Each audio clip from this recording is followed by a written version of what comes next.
Minu nimi on Maria Kalmet ja ma töötan elektri- ja gaasi ülekandevõrgu ettevõttes Elering. Olen bilansitalituse juhataja. Hetkel ma võiks öelda, et mu vastutusvaldkond arendusprojektidena on kahes suunas. Üks on bilansituru loomine.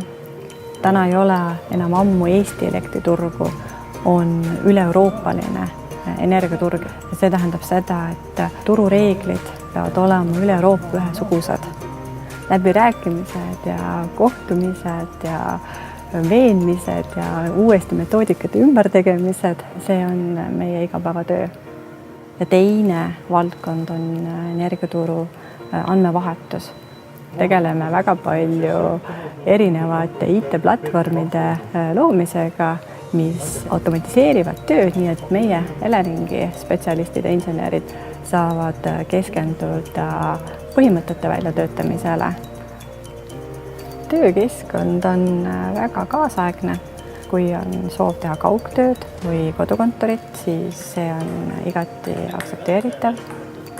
Tehnikaülikoolis ma õppisin elektroenergeetikat.